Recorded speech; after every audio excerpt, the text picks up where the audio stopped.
ہاں جی، یہ یا ہے، یا کے دو نقطے لگے ہوئے ہیں، اس کے اوپر جو لگی ہوئی ہے اس کا نام جزم ہے، ٹھیک ہے۔ یہ جزم جس حرف کے اوپر بھی آتی ہے اس حرف کو ساکن کہتے ہیں۔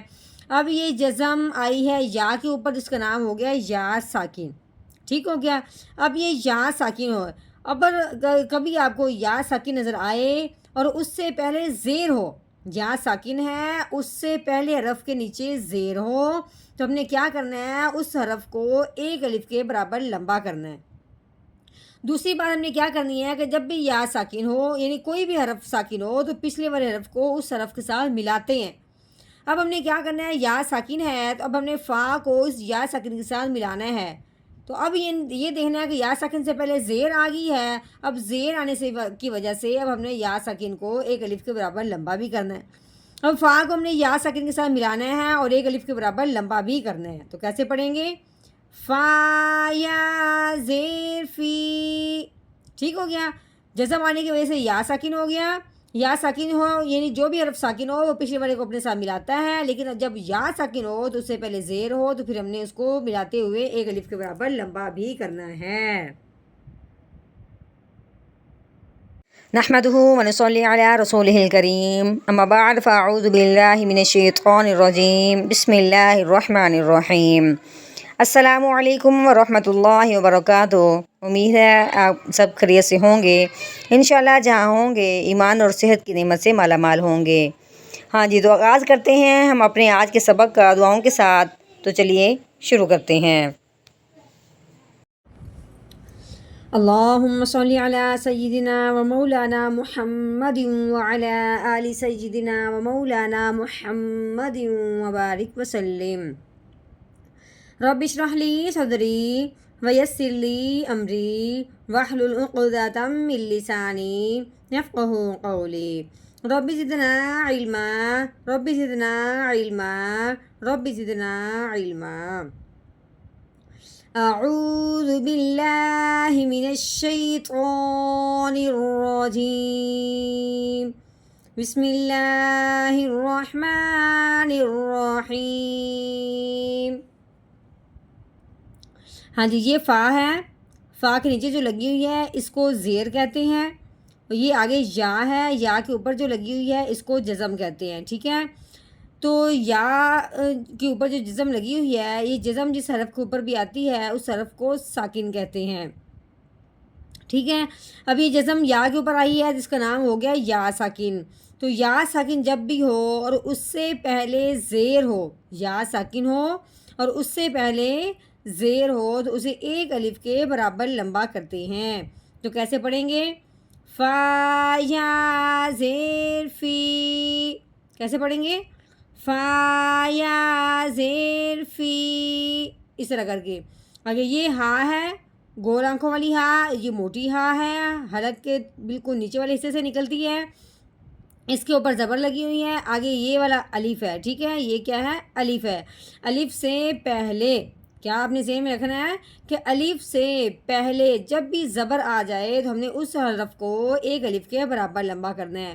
اب ہم نے ہا کو لمبا کرنا ہے الف سے پہلے زبر آنے کی وجہ سے، تو کیسے لمبا کریں گے، ہا الف زبر ہا، فی ہا، ٹھیک ہے۔ آگے یہ سین ہے، سین کے اوپر جو لگی ہوئی ہے اس کا نام پیش ہے۔ یہ رو، رو کے اوپر بھی لگی ہوئی ہے پیش، ٹھیک ہے۔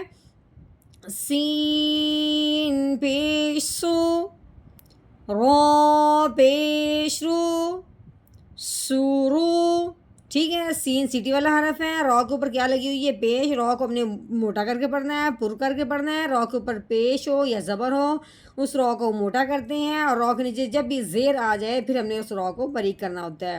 اس کو ہم نے سیٹی کے بعد نکالنی ہے، رو کو ہم نے موٹا کرنا ہے، سورو، سورو۔ ہاں جی، آگے یہ رو ہے، رو کے اوپر کیا لگی ہوئی ہے، دو پیش۔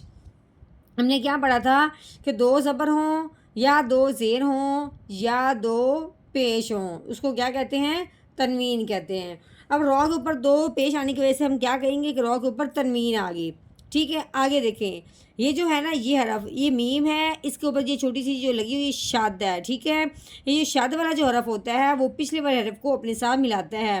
اب یہ میم جو ہے اس رو کو اپنے ساتھ ملائے گی. ٹھیک ہے، اب ہم نے کیا کرنا ہے، رو کو میم کے ساتھ ملانا ہے. دوسری بات اس طرح کرنی ہے کہ میم کے اوپر شادہ لگی ہوئی ہے، میم اور نون پہ جب بھی آپ کو شادہ نظر آ جائے تو آپ نے میم اور نون پہ ہمیشہ غنہ کر دینا ہے بس. ٹھیک ہے، تو کیسے کرنا ہے، اب یہاں پہ میم کا غنہ ہے تو ہم میم کی بات کریں گے. یہاں پہ میم کا غنہ ہوتا ہے کہ ہونٹوں کو بند کرنا ہے، اوپر والا ہونٹ اور نیچے والا ہونٹ ملاتے ہوئے اور ناک میں سے آواز نکالنی ہے. ٹھیک ہے، اور ایک الف کے برابر اس کو لمبا رکھنا ہے. تو کیسے پڑھیں گے، رو میم دو پیش روم سرورم. ٹھیک ہے، سرورم. ہاں جی، آگے یہ میم کے اوپر لگی ہوئی ہے زبر، آگے رو کے اوپر یہ جو ہے اس کا نام جزم ہے. یہ جزم جس حرف کے اوپر بھی ہے اس کو ساکن کہتے ہیں. اب ہم نے میم کو رو ساکن کے ساتھ ملانا ہے، رو کو موٹا کرتے ہوئے. کیوں، رو کے اوپر اپنی کوئی زبر زیر پیش نہ ہو تو پچھلے والے حرف کو دیکھتے ہیں. پچھلے والے حرف پر اگر زبر آ جائے، جیسے کہ زبر آئی ہے، تو پھر رو کو ہم نے پر پڑھنا ہے. کیسے، میم رو زبر مار، کیسے، مار. آگے یہ فا ہے، فا کے اوپر پیش لگی ہوئی ہے. آگے یہ واؤ ہے، اس کے اوپر یہ جزم لگی ہوئی ہے. یہ جزم والا حرف ہے اس لیے اس کو کہیں گے واؤ ساکن. جزم کی وجہ سے کیا ہو گیا، واؤ ساکن. واؤ ساکن ہو اور اس سے پہلے پیش ہو، واؤ ساکن ہو اس سے پہلے پیش ہو تو اسے ایک الف کے برابر لمبا کرتے ہیں. تو کیا کرتے ہیں ہم نے، اس کو کیسے لمبا کرنا ہے، فا واؤ پیش فو. ٹھیک ہے، فو مرفو. یہ عین ہے، عین کے اوپر زبر لگی ہوئی ہے، عین زبر ع مرفوع. ہاں جی، آگے یہ تا ہے، تا کے اوپر کیا لگی ہے، تنوین. ہاں جی، تا کے اوپر تنوین ہے. آگے جو حروف ہلکی میں سے کوئی حرف نہیں آیا، لام اور رو میں سے بھی کوئی حرف نہیں ہے، تب ہم نے تنوین پہ غنہ کرنا ہے. کون سا، اخفا کا. تو کیسے کریں گے، تا دو پیش تو مرفوعات. ٹھیک ہے، ہاں جی. اب ہم نے یہاں پہ کرنا ہے وقف. تو وقف کی صورت میں کیا کرنا ہے، آخر والے حرف کو ساکن کرتے ہیں. اگر وہ ساکن نہ ہو، یعنی جس طرح یہ جزم لگی ہوتی ہے حرف کے اوپر یہ جزم ہو، اگر تو آخر والے حرف پہ اس طرح جزم ہو تو وہ تو ویسے کا ویسے پڑھا جائے گا. اگر تو کوئی ایسا حرف ہو جس کے اوپر یہ جزم نہ ہو تو پھر ہم نے اس کو کیا کرنا ہے، ساکن کرنا ہے. اگر وہ نہیں بھی ہو تو گول تا کی خاصیت یہ ہے کہ گول تا میں وقف کی صورت میں ہم نے تا کے نقطے ہٹا دینے ہیں، تو پیچھے کیا رہ جائے گا، ہاں رہ جائے گا. اب ہم نے یہاں پہ ہاں کی آواز نکالنی ہے، اس کو بھی ساکن کرتے ہوئے. تو کیسے پڑھیں گے، آگے وقف مرفوعہ مرفوعہ. ہاں جی، یہ آیت کا ہم نے مکمل توڑ کیا ہے. اب ہم نے مکمل جوڑ کرنا ہے، روانگی کے ساتھ پڑھنا ہے. تو کیسے پڑھیں گے، اعوذ باللہ من الشیطان الرجیم، سورۃ الغاشیہ مکیہ، بسم اللہ الرحمن الرحیم، فیہا سرر مرفوعہ، فیہا